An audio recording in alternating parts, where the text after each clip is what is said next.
Alright stuff. This is episode about computer BIOS, basic input output system, and every PC has one, and you usually can ignore it. It was set up by the manufacturer when it was built, and it has a battery inside on the motherboard that keeps the settings as the manufacturer put them, and you normally don't have to deal with it. But if you make modifications, you swap out and you want to put in a video card, or you want to add in some other special card like an interface card where you connect up sensors, or in the case sometimes it can happen, you can have a lightning strike or otherwise a power surge in your neighborhood, and that surge will, some portion of it will get to your power supply, and it will zap and scramble some of the stuff in the computer, including potentially the BIOS. Now the BIOS, basic input output system, is where some basic information about the configuration of the hardware you have is stored. For example, how many hard drives you have. Lots of computer motherboards come with built-in audio, come with built-in video support. You can turn those off and add your own audio card or video card. Which drive is the first drive to be booted from. All those settings are all in the BIOS. You normally don't have to play with it, but if you get the computer will not boot, or you're getting a boot but it says BIOS error of some kind, you're going to have to go into the BIOS and take a look at it. So in this video I'm going to do that on another computer I have, and I'm going to use videotape to do it because I can't do a screen capture at the same time that I'm playing at the BIOS level. There is really I have no control. I have no way for Windows doesn't even come up yet. This is down at the pure hardware level of the motherboard. Got little or nothing to do with Windows. This has to happen before Windows can even start to think about coming up. So if you're having this kind of problem where it won't boot, this could be one of the causes. You could also have a failed hard drive. That's one of the possibilities. Sometimes you can have a memory error. It will come up and say I can't boot because there's a memory problem. There are other reasons that it won't boot, but if it absolutely will not boot up, the BIOS is probably the problem. There's a setting that's been changed or something is scrambled. So you have to at least investigate it. Now I know you may have never looked into a BIOS before and you don't really want to, and I suggest you not unless you sort of know what you're doing. But at least you can check to see if the proper hard drive has been identified as the boot device.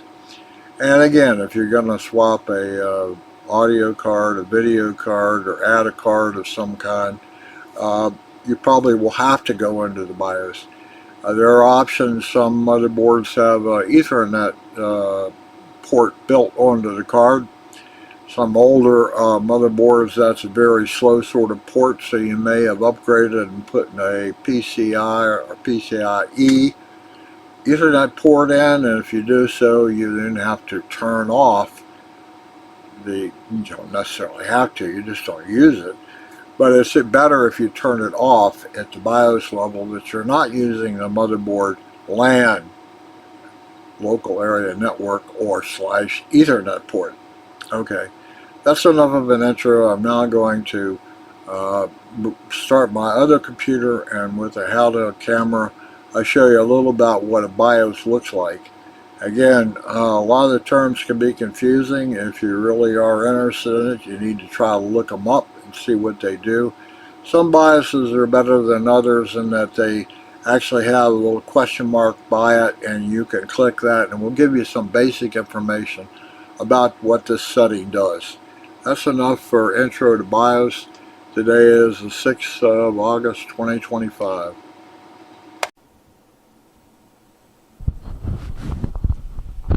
Okay, here we go. I need to hit the F2 to go into BIOS. This is a computer that I have shut off, and it's bringing it back up. And here, let's see if I can do this somehow. The microphone on this camera is really poor. Now if I can come over here, I'll take my mouse and I'll push on here's system configuration. As I said, here's integrated network interface controller, and over here you're able to disable it, enable it, or enable it with PCX, and down here it explains what the whole PCX has to do. You have the same sort of options of whether you want the USB controller to be enabled that's on the motherboard, the serial port over here, auto, enabled, disabled. On drives, it will, if I click that one, this is old enough to show a diskette drive, smart operation, or whether it's allowed or not. Smart watches the disk health. The drives here, it shows up here I can identify I'm using SAT port 1, 0. It actually starts with a 0 here. Then port drive 1. I have 4 drives connected, 0 through 3, if you can see that. And this down here will show you, watch if I can pull the slider bar down. It shows you what they are. Like here's on SAT3 is a 4 terabyte Western Digital, and that is controlled by the BIOS. The 3 is also a 4 terabyte. 2 is the DVD drive, and 1 is a 500 gigabyte solid state drive.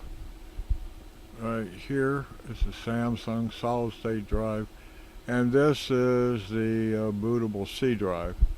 Back over to here, the boot sequence. I clicked boot sequence. Over here it shows the first drive that it will boot to or try to boot from is that Samsung drive.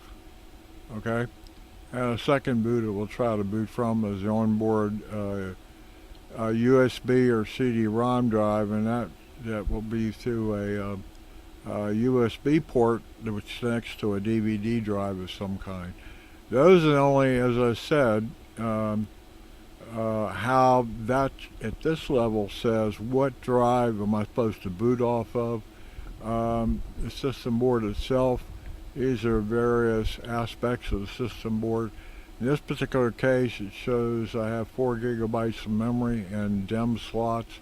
Their total memory installed is 24 gigabytes.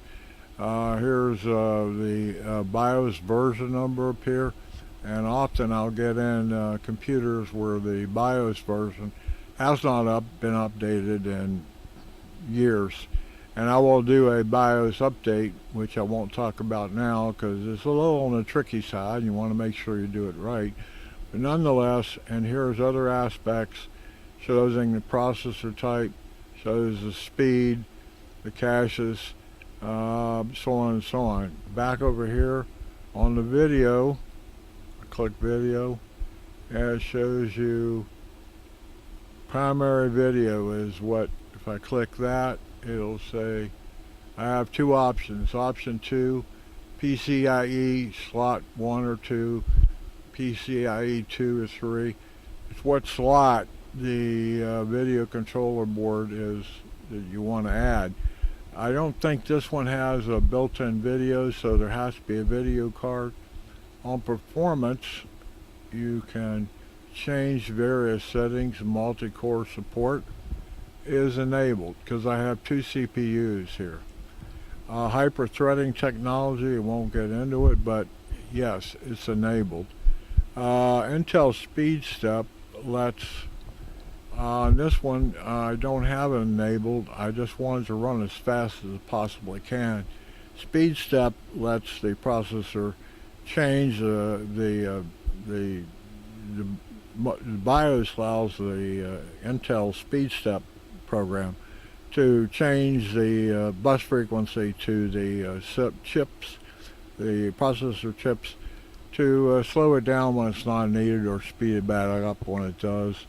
There are other BIOS settings such as power management, post behavior, that is after the BIOS comes up. What do you want? Do you want to see the BIOS or you not want to see it, what it's doing and so on.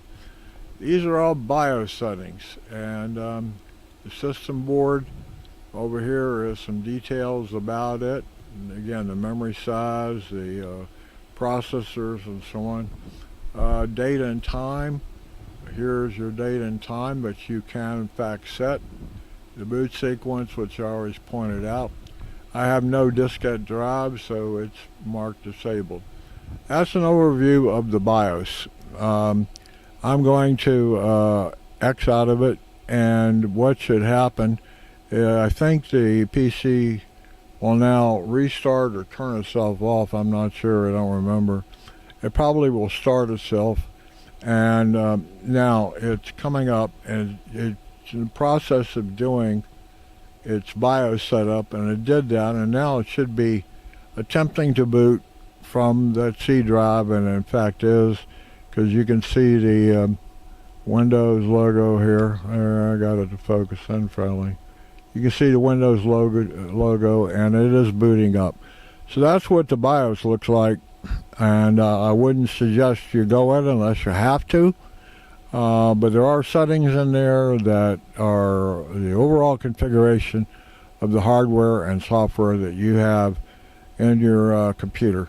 And this guy is finally coming back up again. That's enough for the BIOS introduction, but you do have one, and it has settings in it that you may have to change.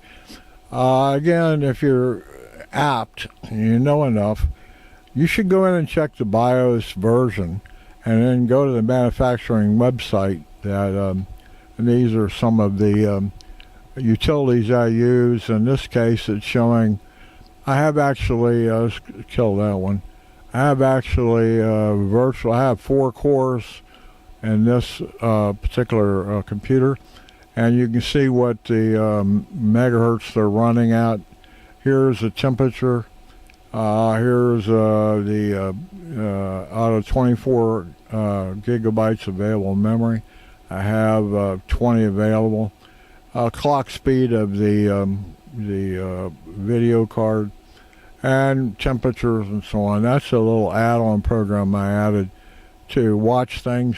But anyway, this is my home screen. You saw the BIOS. It had to come up first, and then it started Windows. That's all for this. It gives you an idea what it's all about. Hopefully you don't have to mess with it, but if you do, you know something to start.